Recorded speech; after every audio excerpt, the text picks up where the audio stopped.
ناظرین آداب، میں مدثر احمد، چیف ایڈیٹر روزنامہ آج کے خلاف شموگا۔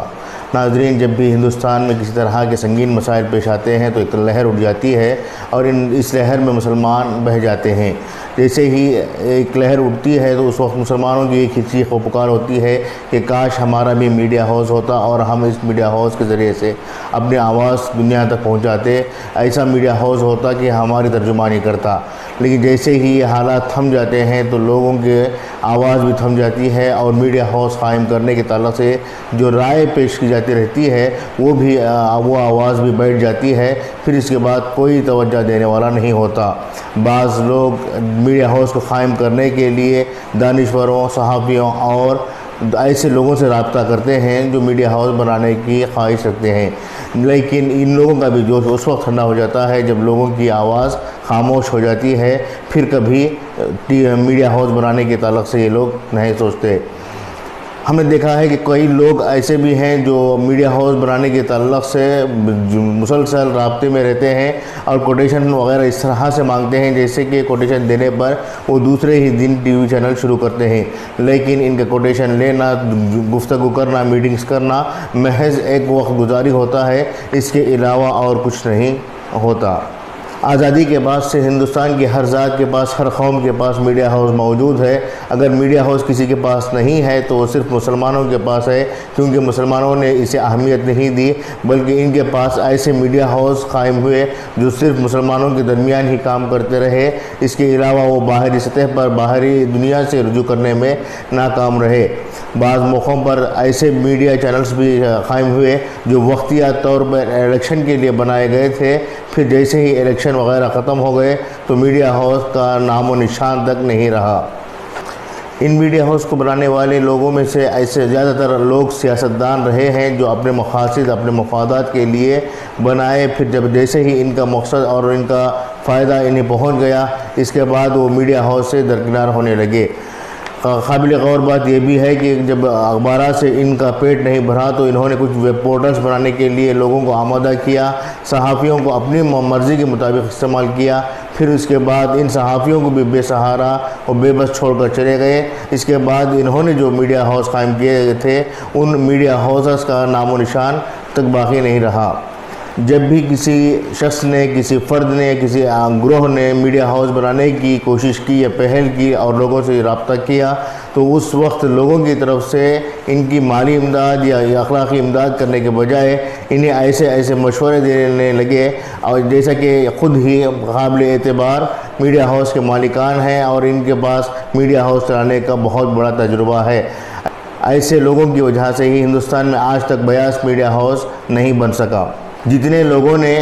میڈیا ہاؤس بنانے کی تجویز دی یا مشورے دیے، اگر انہوں نے ان مشوروں کے ساتھ ساتھ اگر 100 روپے کے نوٹ بھی رکھ دیے ہوتے تو یقیناً آج ایک میڈیا ہاؤس بنانے کے لیے بہت مال جمع ہو چکا ہوتا، لیکن یہاں صرف مفت میں مشورے ملتے رہے اور صحافی اور جو لوگ میڈیا ہاؤس بنانے کی خواہش لے کر اپنی زندگیاں صرف کرتے رہے، انہوں نے اپنی زندگی اسی کوششوں میں گنوا دی۔ ہندوستان میں مسلمانوں کا میڈیا ہاؤس بنانے کے مقصد سے مشہور صحافی یوسف انصاری جو زی نیوز میں کئی سال تک کام کرتے رہے اور ان کے پاس صحافتی خدمات کا بہت بڑا تجربہ ہے،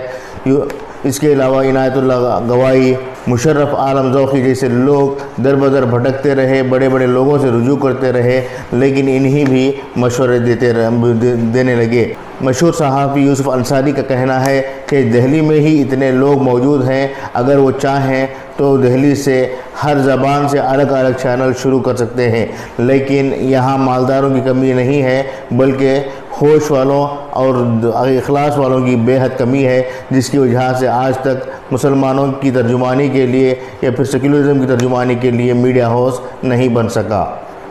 میڈیا ہاؤس بنانے کے مقصد سے خود ہم نے بھی بڑی کوششیں کی ہیں، کئی ممالک کا رخ کیا، کئی لوگوں سے رابطہ بھی کیا، لیکن ہر جگہ سے مشورے ہی ملے، نہ کہ اس سمت میں کام کرنے کے لیے لوگوں نے ہاتھ بڑھایا، نہ ہی ہاتھ تھام کر ساتھ چلنے کی کوشش کی۔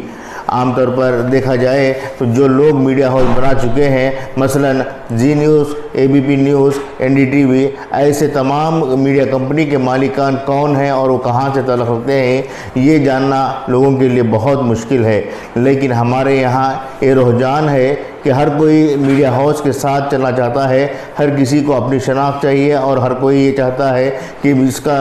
نام زیادہ ہو، میڈیا ہاؤس کا نام کم ہو۔ انہی وجوہات کی وجہ سے آج تک ہندوستان میں مسلمانوں کا کوئی میڈیا ہاؤس نہیں بن پایا۔ قابل غور بات یہ بھی ہے کہ ہندوستان کی نامور تنظیمیں جیسے جمعیت العلماء ہند، جماعت اسلامی جیسی تنظیموں نے بھی آج تک اس سمت میں کام نہیں کیا۔ اگر ان تنظیموں کی جانب سے کام کیا ہوتا تو آج ہندوستان میں مسلمانوں کے پاس بہت بڑے پیمانے پر علاقائی زبان سمیت انگریزی اور ہندی چینلز بھی موجود ہوتے اور یہ لوگ باقاعدہ لوگوں کی ترجمانی کرتے۔ لیکن تنظیموں نے کبھی بھی اس سمت میں توجہ نہیں دی، نہ ہی اس کام کو اہمیت دی گئی۔ جتنا سرمایہ کسی تنظیم یا ادارے کی جانب سے ان کی جلسوں کے اسٹیجوں کے لیے استعمال کیا جاتا ہے، اگر اس کا 1/3 حصہ بھی ہر سال میڈیا کے لیے نکالا جائے تو یقیناً ایک میڈیا ہاؤس بن سکتا ہے۔ لیکن انہیں مفت میں ترجمانی چاہیے، انہیں مفت میں اخبارات کی تشہیر چاہیے۔ اسی وجہ سے یہ لوگ نہیں چاہتے کہ ہندوستان میں مسلمانوں کا آزاد میڈیا ہاؤس بنے اور یہ میڈیا ہندوستان کی تمام عوام کی ترجمانی کر سکے۔ ہندوستان میں مسلمانوں کا میڈیا ہاؤس بنانے کے تعلق سے پچھلے 70 سالوں سے صرف سوچا جا رہا ہے، اس پر عملی کام بالکل بھی نہیں ہو رہا ہے۔ اگر یہ عملی کام آج نہیں شروع کیا گیا تو آنے والا کل ہندوستان کے مسلمانوں کے لیے بے حد خطرناک ثابت ہو سکتا ہے۔ اگر خود مسلمان نیا TV چینل شروع نہیں کر سکتے، بنا نہیں سکتے، تو کم از کم ایسے چینلوں کی تو تائید کر سکتے ہیں جو پہلے سے ہی مسلمانوں کی ترجمانی کرنے اور مسلمانوں کے حق کے لیے آواز اٹھا رہے ہیں۔ افسوس کی بات یہ ہے کہ آج مسلمانوں کے پاس کئی ایسے چینلز بھی موجود ہیں جو مسلمانوں کے لیے دینی اور مذہبی طور پر کام کر رہے ہیں، لیکن ان کے پاس کوئی مستقل ایجنڈا نہیں ہے۔ یہ لوگ کسی بھی طرح سے دنیاوی امور کو اہمیت دینا نہیں چاہتے، جس کی وجہ سے مسلمانوں کو بہت بڑے پیمانے پر خسارہ اٹھانا پڑ رہا ہے۔ آج مسلک، مکتب اور عقائد کی بنیاد پر TV چینلز بنائے گئے، لیکن مسلمانوں کی ترجمانی کے لیے ایک بھی چینل موجود نہیں ہے۔ اگر ایسے ہی حالات برقرار رہیں تو یقیناً اس ملک میں مسلمانوں اور دیگر پسماندہ طبقات کے لیے زمین تنگ ہوتی جائے گی اور مسلمان محض ہاتھ جوڑتے رہ جائیں گے۔ یہ تھی آج کی خاص بات۔ پھر نئی خاص بات کے ساتھ آپ کے سامنے تشریف لائیں گے۔ تب تک اجازت دیجیے۔ شکریہ۔